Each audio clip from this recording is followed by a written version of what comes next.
Hi everyone, my name is Michael Norton and I am one of the National Engagement and Recovery Leads for the Office of Mental Health Engagement and Recovery. I am also an advanced level RAP facilitator for the Recovery College Southeast. I am here today to go over some aspects of RAP with you and to explain what is RAP, why do we care about RAP, who created RAP, and how can it be used in our lives during this COVID-19 crisis. These sessions will be approximately a half an hour long for 6 to 7 working days, where we will go through all the aspects of RAP, from the key concepts right through to the Wellness Recovery Action Plan itself. So, before we start, what is RAP? Who created RAP? And why do we care? So RAP stands for Wellness Recovery Action Planning. It was developed by a lady by the name of Mary Ellen Copeland in the United States, Vermont specifically, in the 1990s. She was a service user herself, and she wanted to find out what are the tips and tools people use in their own life to support them in their own recovery journey. And as such, she developed a study which is now widely known as the study of mental health recovery. And this study is landed into 4 different parts. And these are the key concepts of RAP, the wellness tools and toolbox, the RAP program itself, and the recovery principles. In this tutorial, we will be looking specifically at the key concepts of RAP. However, over the course of this tutorial series, we will be looking at 3 of the 4 parts of the study of mental health recovery. And they are the key concepts of RAP, the wellness tools and toolbox, and the RAP plan itself. So, why do we care about RAP in Ireland? Ireland, along with many other countries across Europe and across the United States and the Western world, have started to promote an ethos of mental health recovery. And mental health recovery is not about just the signs and symptoms of mental health distress. It is about living the most, the best life you could possibly live, even with the limitations imposed by a mental health or addiction challenge. RAP as a core aspect of recovery could be used not only in mental health, but it can be used in addictions, and it can be used in physical health. And one physical health concern that is written extensively on how RAP can help is through fibromyalgia, which is a chronic pain condition. I suppose here today, we are going to be talking about the RAP plan, but in specifically the foundations of the RAP plan. And these foundations are through 5 key concepts of RAP. And these key concepts are hope, personal responsibility, education, self-advocacy, and support. And these are so important when we are talking about the RAP plan, because these are the foundations of RAP. These are what the RAP plan is actually built on. I suppose part of this video as well, or these tutorials, is to show you how RAP can be used in order to help yourself during this COVID-19 crisis. However, before we start even looking at RAP or the wellness tools, we have to look at the key concepts of RAP. Because as I said previously, these are the foundations of RAP, and these are what make RAP these are the structures of RAP. And without this, without these key concepts, your RAP is about to fall and fail. So we're going to go through each of the key concepts in detail. And the first key concept is that of hope. And we all need to find hope in our lives. And hope can be through many different things. It could be through family, it could be through friends, it could be through work, it could be through education, it could be through many different things. I know at this present time, it's very hard to find hope.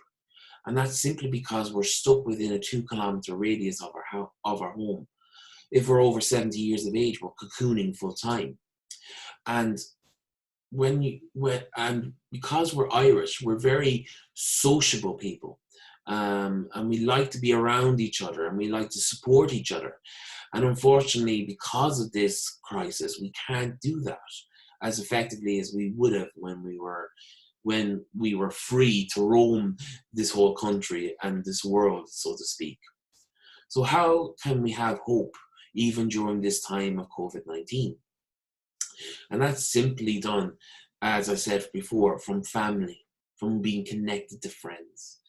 For me, I have much hope in my family. Because they have shown their strength to me over the coming years. They've shown to be a rock to lean on, that I'm able to talk to them, have the chat with them, and really learn about myself with them. I have hope with my friends. I have hope, and the reason for that is, even though we're in this COVID-19 crisis at present, we are planning for the future. We are looking ahead to when this COVID-19 is gone, and we can actually attend concerts, we can attend restaurants or pubs or anything like that again, and do the things we normally do in life again. And I hope for that. And even through talking to my friends, I have hope that we will regain that. I suppose, even though it's very difficult to see hope at this time, I have hope with the Irish government, with the government of this country, and with the health system. I get hope from seeing my colleagues on the front line actually going into work every day and doing the things they do each day to save lives and to support each other and to support the patients they are looking after. I also see hope in the way the government is handling this crisis.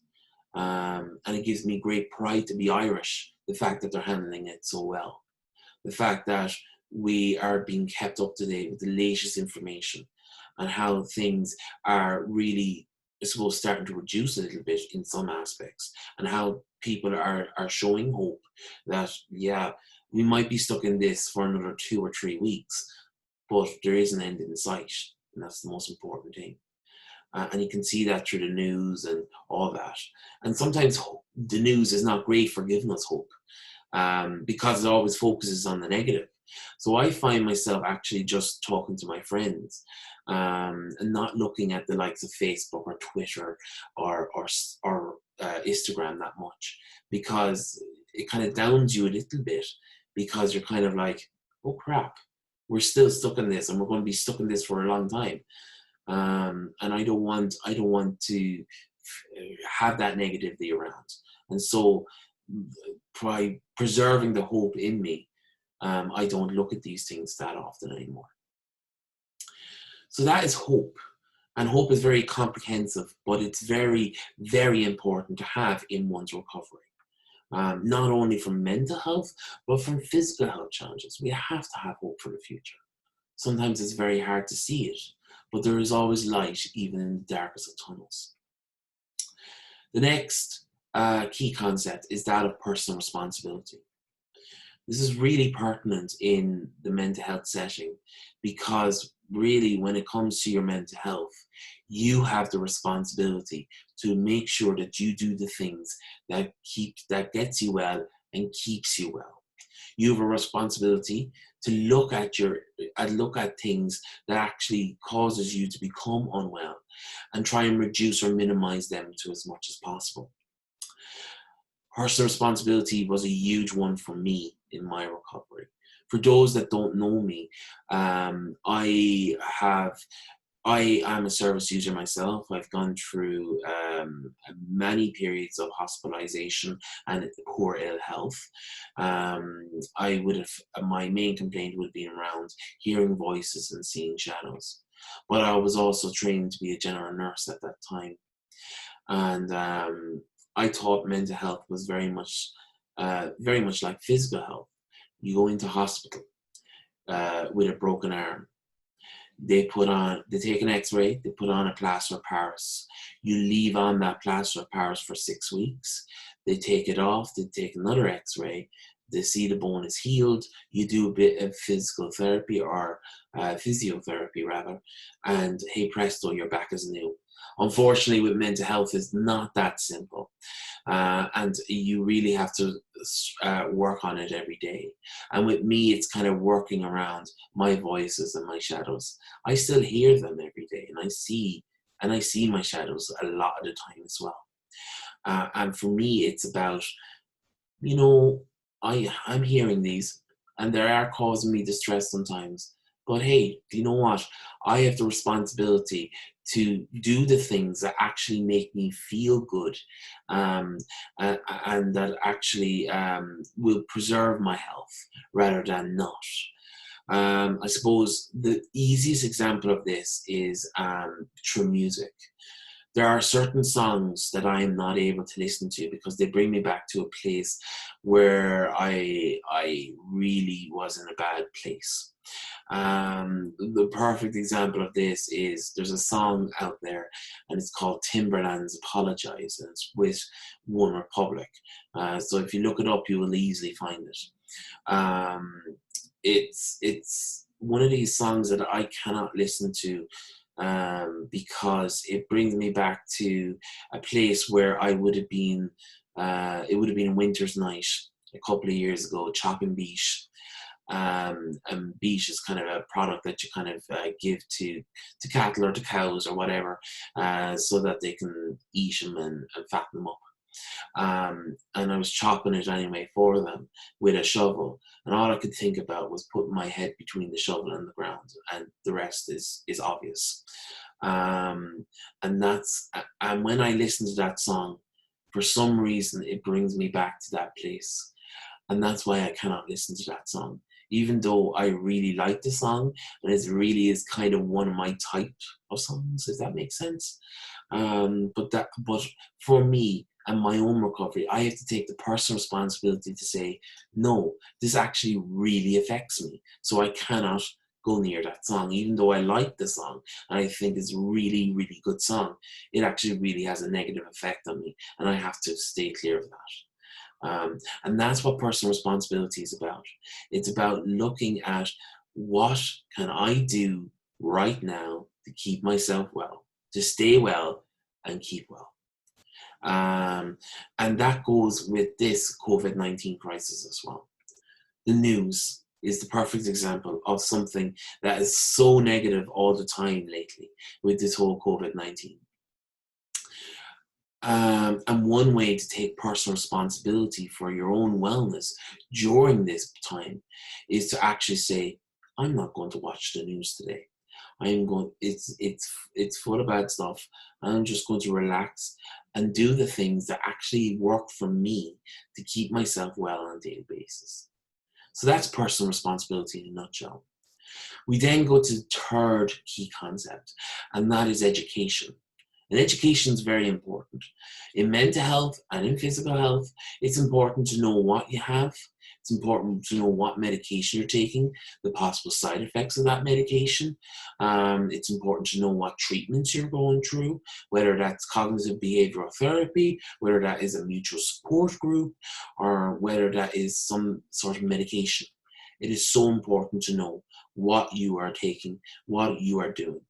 But it's also, education is also about reflecting on what are the actual things that actually keeps me well. And what are the things that don't keep me well. And looking back at your past crises in life. And we would have all went through some sort of crisis in our life, whether it's physical health or mental health. We would have all went through some sort of crisis. So it's looking back at what are the things that led up to this crisis? What are the things that caused me to feel this way? And what are the things that would have helped me to not feel this way? And in the rap, and as you will see as I go along with the rap, you will notice that it's a lot more, you're doing an awful lot more reflecting on the things in the past, what actually led you to a particular crisis situation, and what were the things that I could have put in place to stop that crisis from happening. And that's education in a nutshell. It's about educating not only about other things in life, like medications or treatment plans or anything like that, but it's about educating on yourself, getting to know yourself, getting to know what actually makes you tick, but also what makes you kind of good. So these are the things you need to look at when we're talking about education. The next key concept is that of self-advocacy, and it's often a hard one to explain. Self-advocacy is about looking at how to stick up for your own rights and entitlements. And that can be hard to do, especially when a lot of us Irish people are kind of like very, yes orientated. We'll do that, we'll do this. And to be honest, I am guilty of that myself. I would say yes to a lot of things. But I know that if I keep saying yes to things, it's going to make me overwhelmed. And therefore, I need to be assertive in my actions. I need to be able to say no to things.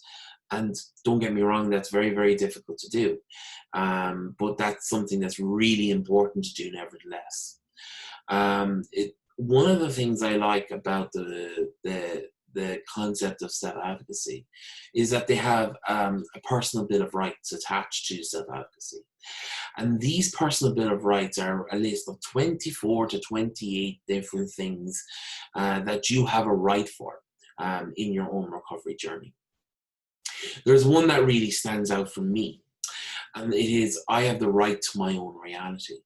And that's really important for me because I have stuff, I experience different things that, is not part of other people's reality.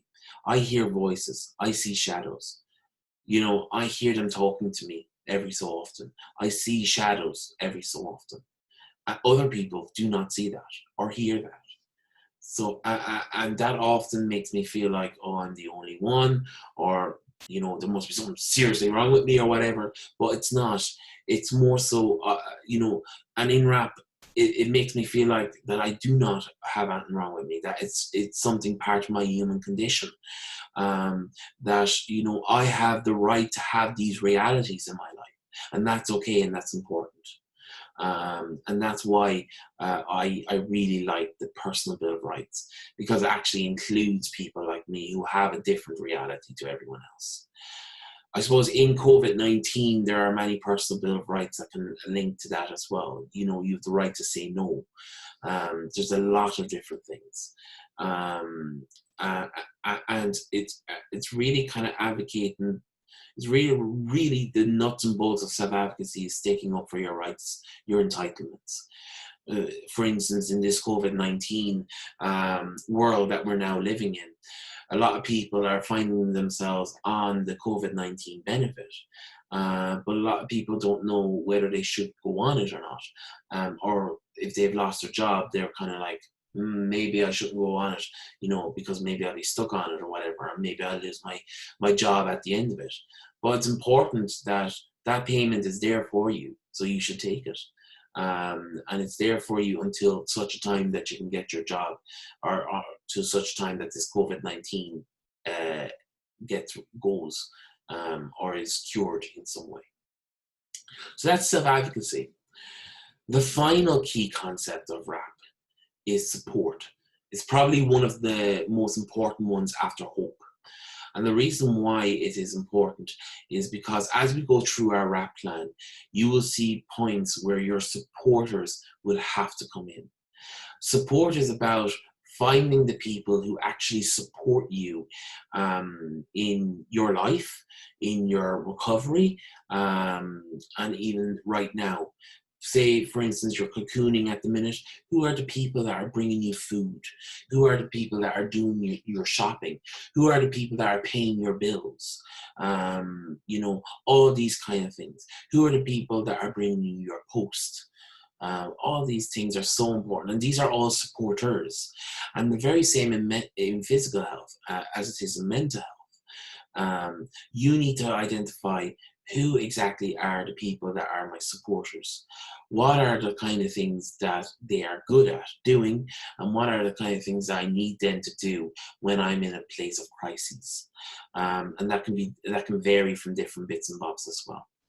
And really in RAP, uh, in the RAP curriculum as such, they request that you have 5 supporters. The reason for 5 supporters is because being a supporter is a really, really heavy task to take on. It's a really important task to take on, because in the context of RAP, when you hit a crisis, you basic definition of it is that you lose control. So therefore, you need to actually hand over control to someone else until such time that you can retake back some responsibility. So that's why support is really important, and knowing your supporters are really important, because ultimately they are the people that are going to help you. The other side of the key concept of support is also knowing who are the people you don't want supporting you. We all have that one person in our life that is really not the best. You might love them to bits, but they're not the best at taking on any bit of responsibility or taking on any bit of support for you. And in this RAP plan and in my own RAP, I have listed down the people that I want supporting me, but also there's some people that I don't want supporting me. I'll give you an example. In my RAP crisis plan, I have as a supporter my mum. My mum is a great supporter to me, because she knows when I'm going downhill, when I'm becoming unwell. She knows when she has to take up that responsibility for me, whether that is ringing my community mental health nurse, ringing my community team, anything like that. I know she'd be able to take on that responsibility for me. A person that I wouldn't like supporting me, for example, would be my dad. And it's not that I don't like my dad. I love my dad to bits, but I know he's kind of helpless when it comes to these kind of situations. When I get to crisis mode, he doesn't really know what to do. I love him to bits, and I care for him a lot, but I know for a mental health crisis, he is not the best person to go to, because he doesn't know what to do. So that's an example of how how you can have positive supports, but also what support you shouldn't, what people you shouldn't really go near for supports. The other side of the thing is, if I had a practical thing to do and I wasn't able to do it, like take my car up for a service, I know my dad is perfect for that, so he could support me in that.